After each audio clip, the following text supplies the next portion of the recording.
All right, so I'm here again.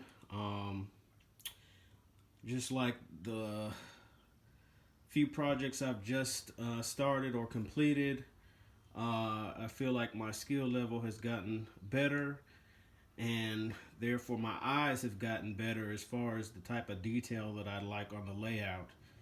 And rather than just settle with something I'm not comfortable with, I decided to go ahead and do something about it. So I'm tearing out the river banks here with all its plaster and glory, and I'm going to redo it.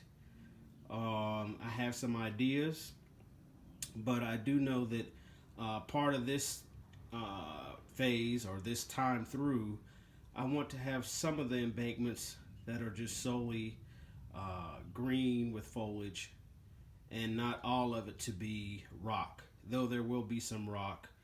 So I will be having to carve in some areas, but I don't want all of it to be rock as it was in the past. So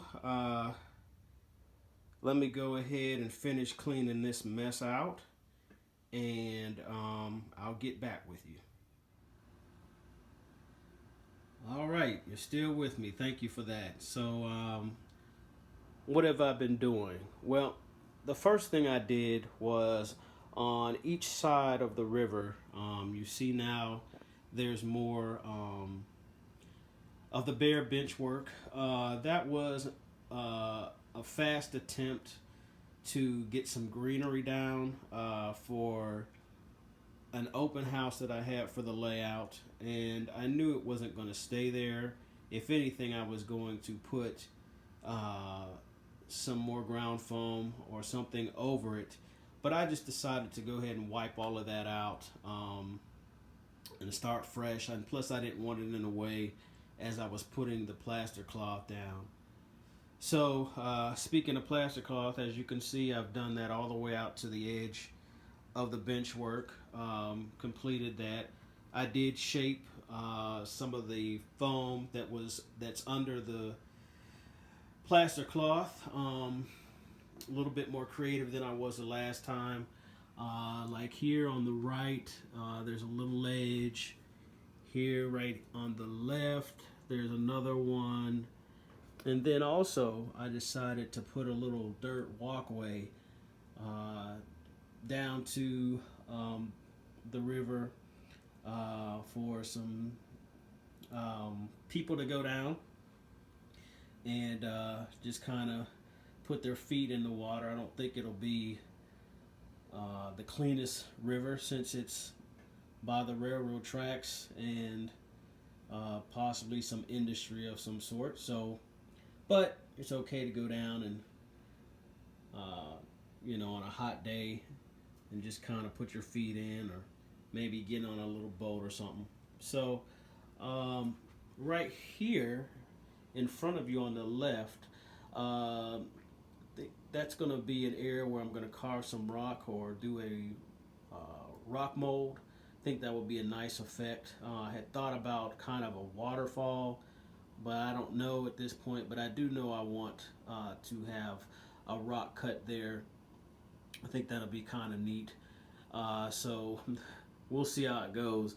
But the river it'll come through, cut through on the right there to come back into the outlet here. So just a little bit more creative down here. Last time it was kind of rushed. I was excited to get the bench work lowered for this, but I didn't take the time to be very specific about what's going down inside here. So at this point, I'm going to move forward. There's some places, like I said, I need to go ahead and do some rock work, some carving rock, possibly a couple of molds that I have, and I think I'm going to use Sculptamold to hold some of those rock castings in place. And I think once that's done, we'll be ready to move to the next step. So let me go ahead and get back to work, and I'll see you in a little. Before I get to the rock work, I wanted to show just some marks that I made I tried to denote that with the letter R in certain areas and then some lines. This is where all the rock work will be done.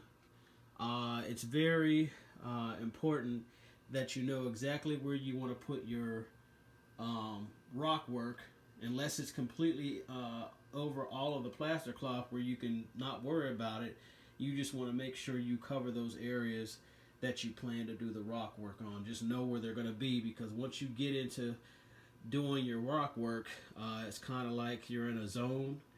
And so for me, I need to see visually what my plan is, so that once I'm done, I'm not taking up work that's already been done because it's in the wrong place. So just a little tip, and what I like to do before I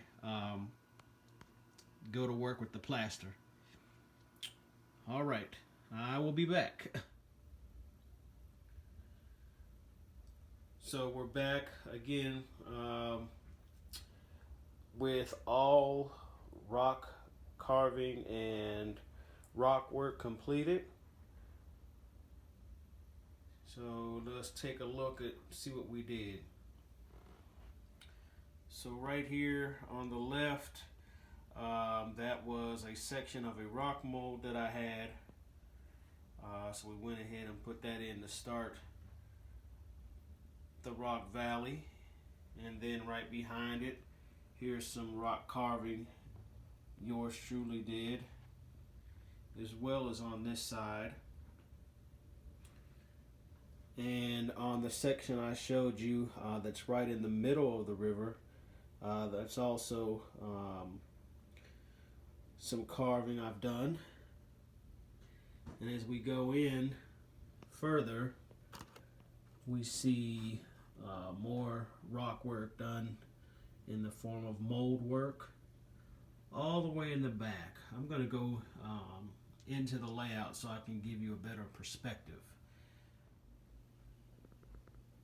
So here I am in the pop-up, and so right there is some more rock work that I hand carved.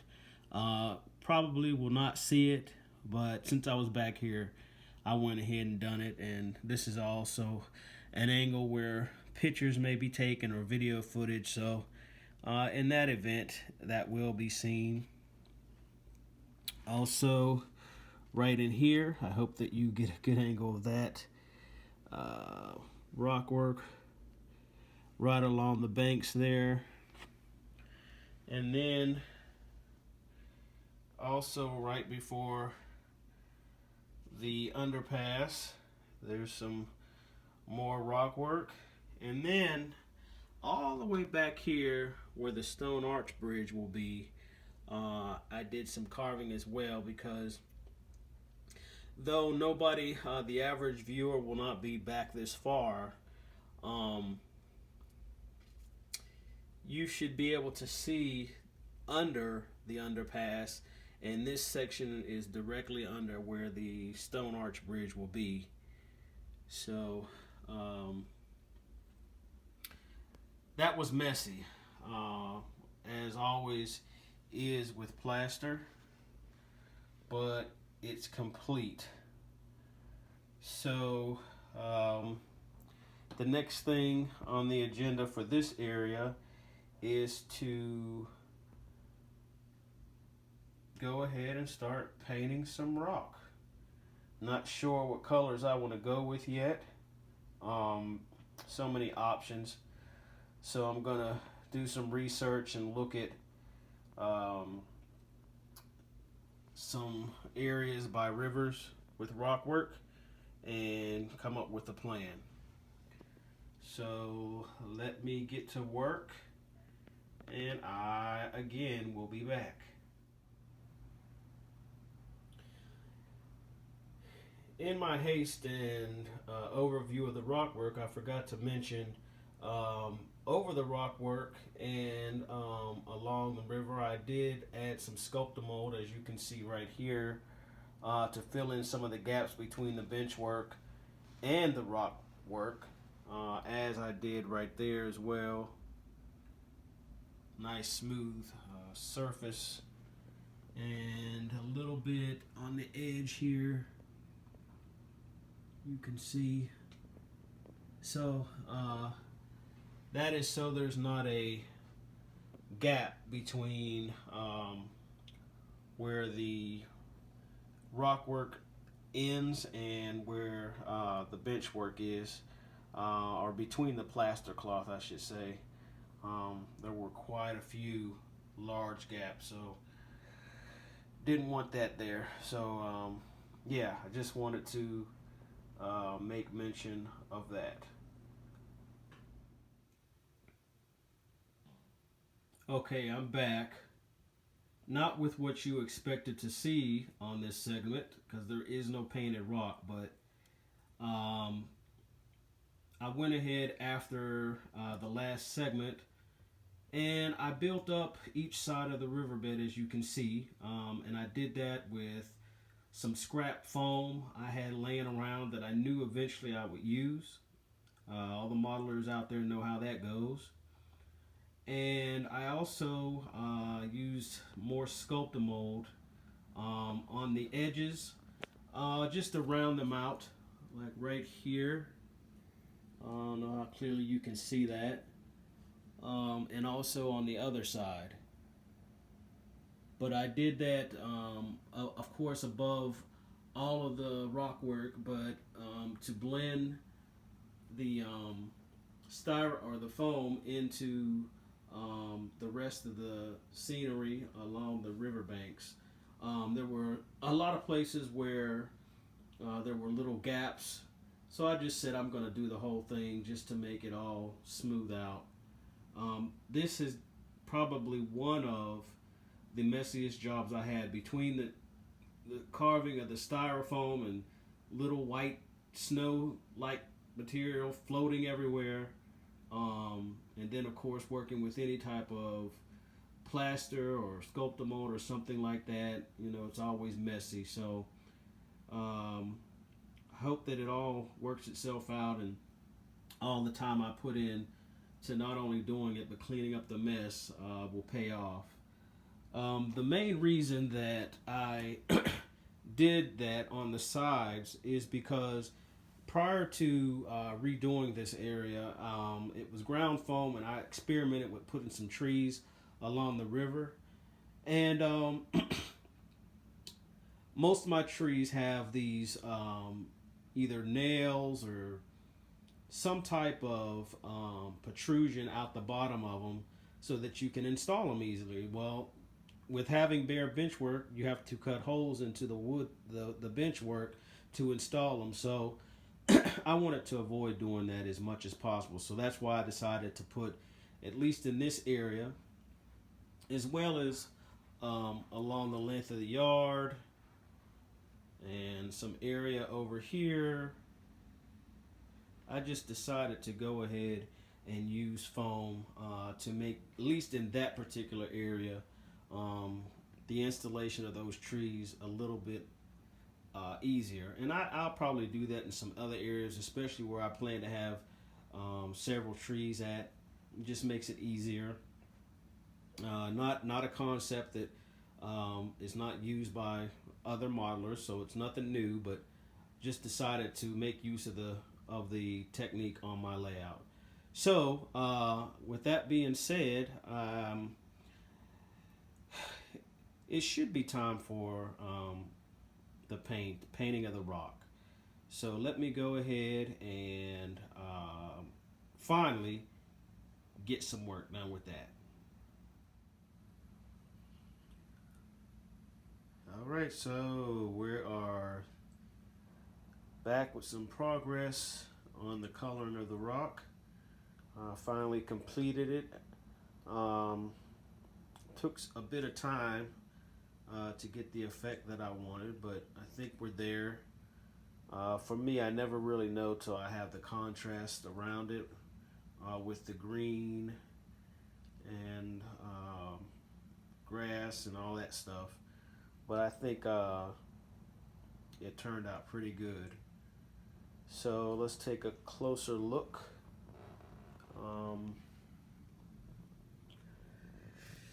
So a lot of this was done with earth tones, burnt sienna, raw sienna, yellow, oxide, brownish colors. And then after that was all done, I dry brushed it with tan colored paint. I think the particular color I used was fawn. But yeah, much better than it was the last time.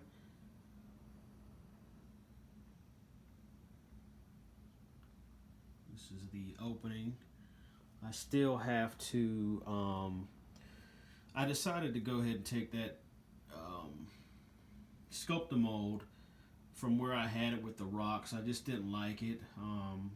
I think I want this section at the mouth of the river, or the widest part, at least on this particular section, to be flat. So I'm going to color that in, and then leave it at that. One thing I was happy with that I learned through this process of painting this rock was where there were leaks throughout the riverbed, and that was a good thing. That was a good problem to find then before the resin is poured. Not many, but I got to fix that immediately. So that will have to be done. There was one notably right up at the front here, and I have stains on my carpet to show. But as you all know that have worked with resin, it will find any opening that you have and destroy the area beneath it, and we don't want that. So this purpose of coloring rock served two purposes, I guess. But it is now complete, and so the next thing on the list is to get all of this white area covered, start working on ground foam. I'm going to paint it first, and then I'll start with my first layer of ground foam and start to build up in layers. So I'm going to go ahead and turn the camera off and get some more work done. So here we are, as promised this time. So this is kind of where we are with this project right now. So what did I do? The first thing I did is I painted all of that surface that was white, which was the sculpt mold as well as the plaster cloth. Then I applied dirt, real dirt, fine dirt on that, and actually used the paint as adhesive.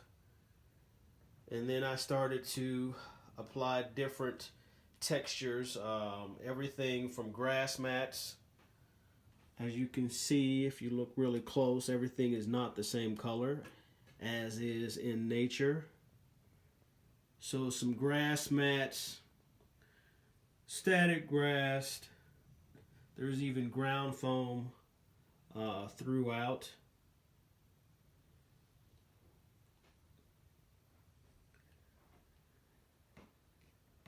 I also went ahead and just put a few little bushes down. A lot of this material is from the Martin Wellberg series. All of you into scenery, I'm sure, know about his products, which are excellent. Just kind of panning around as I go. I got one lowly tree there just to kind of get an idea. Know if that tree will stay there or not. Probably will. But I wanted to show you all how easy it is to just plant a tree in when you have the foam, instead of having to put a hole in your bench work.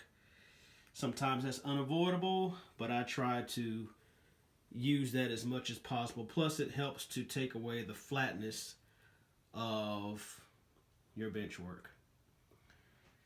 What I did also is went ahead and painted the concrete wall.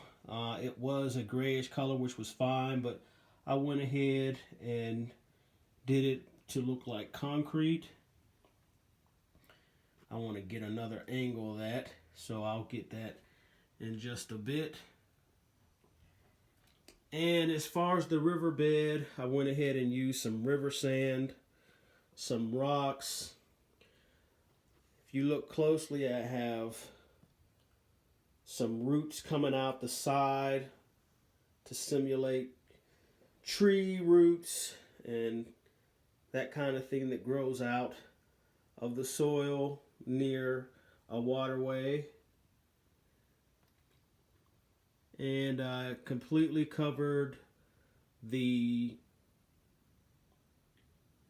riverbed with river rock and like a sandy type of material, which I think is going to look really nice when it's all said and done. Let me go into the pop out so you can see another angle and we can get a better look at the retaining wall. So here we are inside the pop out, and here's a better look at my retaining wall. That might be a bit close, but as you can see, I've weathered it. I painted it using the AK Products concrete. Once again, if you're really into scenery, I'm sure you are aware of all the AK products. They have so many different purposes and uses and products, and with amazing results for a mediocre at best modeler like myself. I really like the way that turned out. So here's another angle. You see my bridges sitting up on the track. And here's another angle at the river. Actually go down inside here. The other way. Hope you're not getting lightheaded watching what I'm doing. And then of course we ended here with the stone arch bridge, which by the way is really HO scale, but it works well here. These are also in the other room. So as you can see at this point, the only thing missing is, you guessed it, water. And unfortunately, that will be the last thing that is added to this and some of the other places on the layout that need water. But it's going to be coming around very soon. I want to go ahead and get that poured.